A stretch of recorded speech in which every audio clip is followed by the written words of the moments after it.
This is the tube side, this is where the body part goes. The tube label goes towards the wrist or the area away from where the anatomy is going to be. Now, for digits, I'm only doing part of it, right? So you're gonna use a small little guy. For hands, even though for females it probably can fit here, I wanted to use 10 by 12. Okay? So because you don't know whether you're gonna have a female partner when you do your sims, or you have a big guy like the big hands like Moses or someone. So you need to practice with the big cassette, just so it's easier for you to go from the big to the small one if you have someone very petite. Versus if you only practice with the small and then on sims you have to do someone that doesn't fit on this, you're gonna panic. So start hands, digits for the small. Okay? What I have done here is, because we don't have film, we don't have light, this is gonna simulate where your center ray is gonna go. If you look at it, your field of view always has a cross. And the very center is where your center ray goes. So Meros is giving you two different center rays today. One is at the PIP for digits, the other one for hands, where at?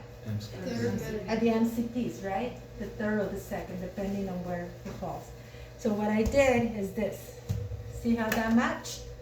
So when you don't have a light, because you're in one of the rooms, you don't have to panic. You just know that this is the cross, this is your light field. Put the body part, and then just bring the little guy to your friend and ask, they say, well, it's going to the PAP right here. See that? That's how you want to work today. So, hi sir, how are you? Good. We're going to be doing an image of your hand and digits today. Here is your apron. Now, a couple of things very important. Notice how he's sitting right here. Depending upon the extremity you're doing, that's how the patient is going to be sitting at your table. I'm working with the right side, so the legs have to be out long that way. Never underneath the table, regardless of anything. In clinic, try not to do that, because x-rays can go through here. Remember, this is translucent. It's not radiolucent or radiopaque? It's not radiopaque, it's radiolucent. So any scatter, anything can go right through here. We also want to give them a full body apron, if possible. And make sure you attach it in the back, because otherwise the patient is going to be struggling. This one doesn't close back. When you're in clinic, make sure you tie it well. Also, you want to give them a thyroid shield, because hold it here, sir, and you want to give them this, because let me show it to them. Well, this is kind of nice and clean, but usually they're black here of sweat and dirt. So probably MRSA, scabies, everything can be in there, and you don't want it in here. I've seen so many techs they get rashes. So be mindful when you're in clinic, if you have to go to OR, you have to use one of those, wipe it and put something. Okay, so which finger is hurting, sir? My index finger. Okay, so watch this. Another thing to pay attention to, look where he's sitting. Look where my tube is gonna go. How far can I go from over there, Mija? Not far at all. So, look where my patient is. What am I gonna do? No, right? So we always wanna have the extremity at 90 degrees elbow, like an L shape, and hit work here. So what I'm gonna have to do, sir, I'm sorry, can you move your hand? And what I'm gonna have to do is bring my patient. Okay, can you scoot over, sir? By default, I'm gonna place my body part there. Now watch this, I need to be at 40, but not 40 there, but 40 to here, because it's tabletop radiography.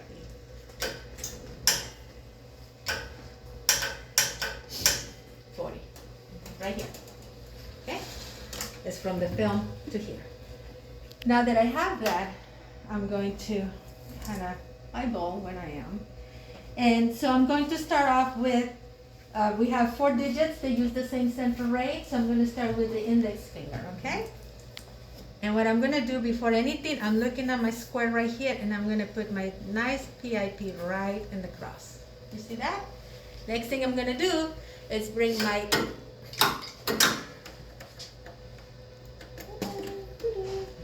square to my PIP. You see that? Easy. Now, do I need all this light around it? Probably not. But one thing I'm going to show you. So this is the middle. Think of this being like a lemon or an apple or something you want to cut in half. From here to wherever I have the distance on my open light should be the same back over here. You see that? So once you center here, all I have to worry is about how far away from my tip I go. So I'm going to go right here just in case the patient sneezes and go like that. So I have some room. Now from side to side, I want to have just like that. And where is my marker? Ooh. Where's my marker? You need to have both right and left. So which hand am I doing? Right. So my marker is going to go here. Okay? And same thing for the next one.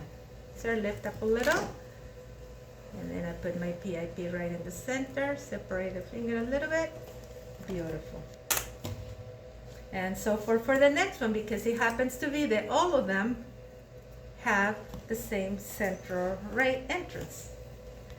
And then the pinky is going to go right there too. But see, now I have a lot of light. I don't need that much. I can collimate a little bit more because it's the baby. You see that? I think she likes the marker here, but right there. You see that? So that's your PA digits. Easy peasy. I'm leaving the thumb for last. Now, from here, I'm going to do an oblique view. Which way should I go? So very important, look at me. This is the anatomical position. Okay? My hands are AP. Anytime I go from AP towards the center of my body, it's rotating medially. Anytime I go from AP away from my body, it's going to be rotating laterally or externally. When I'm PA, same thing. Anytime I'm going in, it's medial or internal. Anytime I go out, it's external or lateral. Okay? We got that. Okay, so now I'm going to do an oblique, and I'm going to do the closest side is this going, is it medial or laterally? So I want to keep the body part as close to the IR. So which one should I go to do my oblique? Lateral. Lateral oblique. How far is oblique? 45. Okay, but how do I know? Use a sponge. Well, if you're lucky, you're going to have a little sponge that looks like this. And you put it right here, sir. Okay, well, just keep your hands on. Okay, there you go. Put it up. If you're lucky. Right? But most likely you're not going to be lucky. So you need to figure out a way that this will do 45. So stay right here, sir. Don't move your hand. For me, I figured out if I do my fingers like this, look at this. That's 45. So you have to figure out later when you're working with your patients what's for you 45. And then I'm just going to center to my digit of interest right here. And by default, you're going to have some of the fingers that are close to it. You might spread them a little bit, but be careful not to disrupt your positioning. Okay? And same thing for the next one. Just stay right there, sir. And you're going to do, go back a little bit. Center. Keep the fingers straight. Don't make them bend. And we're just going to do the same thing. See the shadow down underneath? That's what I want. And then for the middle one, for the obliques, is the same thing. Same thing. Okay? And for the index, it's still the same.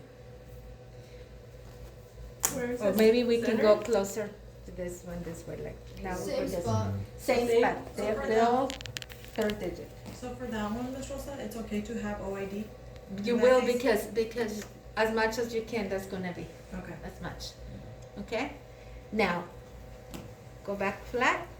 We're gonna do what we call laterals now. Okay? And we're gonna start off by the pinky.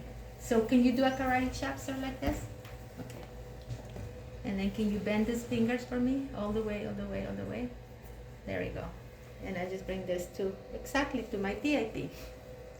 Put a marker there. Did I change anything else? Mm-mm. How about the ring finger? There you go. Now you put the one underneath, make it in. Don't leave it out hanging like that. It's gonna go in. You see this?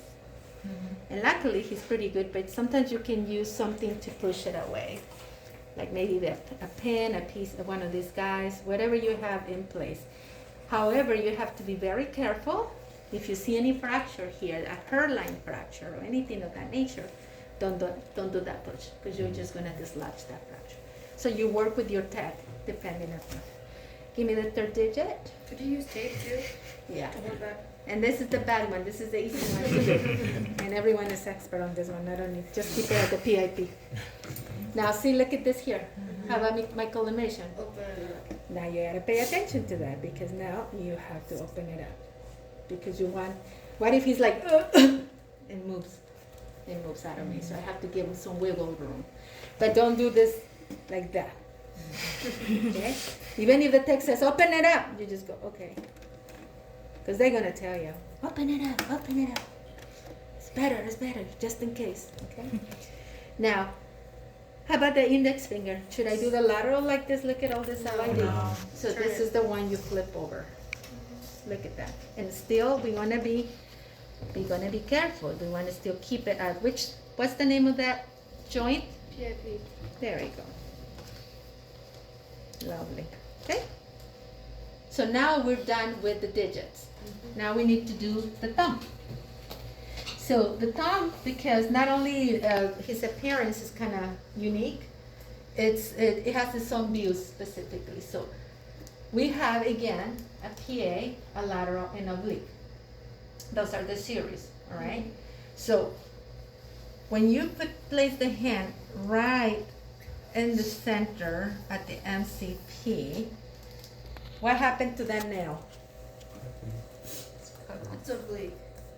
Right? So look at, when I look at the nail, in comparison to this one, it's pretty flat. This is PA. Look at this, the way, the shape the nail is going. What is it doing? It's an angle. It's angled. So that means that by default, when I rest my hand right there, my palm is gonna be on a oblique view, just lazy, naturally, right? And if I'm gonna have this much of collimation, it makes sense that I'm gonna grab some of the, maybe the part of the radius a little bit, and the whole entire group of guys that live right here, the carpals, okay? And you guys should know those names. There's navicular and blah, blah, blah, blah, blah, okay? And then the marker. You can put the marker here or the marker back over here. You can actually collimate a little bit more, depending. That would be, collimation is the correct word, but in your world would be cropping the image, right? And my iPhone, I'm gonna crop it. Put the filters, right? See, I speak your language. Now, from here, we're missing two views, right? So what would be the easiest one for me to do? The lateral. And how do we do the lateral? Bend. We just make a little house for a little puppy. There you go, see? Where are you? Right here. Marker's hiding. No, don't hide it there, because they don't show us. So there you go. By default, when you do this, when you bring your fingers up like that, the thumb moves. See the rotation is doing? So we put the nail, always look at the nails. See how it's nice and lateral and profile? Super easy. That's it. Now, the next one, you have two ways of doing it, which is the PA-OAP. So the easiest one will be PA. Sir, can you do a karate chop like this? And then you bring your thumb for me. See? Bingo. And look at the nail, nice and flat. You see that? You just put the mark. Continue with your centering right at the MCP and you're done. Okay? Now, let's say for some reason that your clinic doesn't want this, the protocol says that they don't want the OID, then what's my next view? Maybe. So, sir, you're like this, can you just turn your hand like that? There you go. So now, look at the long axis of the arm, and my thumb is kind of going like catty corner to my film. So it makes only sense for me to lift up a little, sir. Go ahead and lift up. I'm gonna move this. And I'm gonna align my image receptor to the long axis of my film. And I'm gonna turn this guy.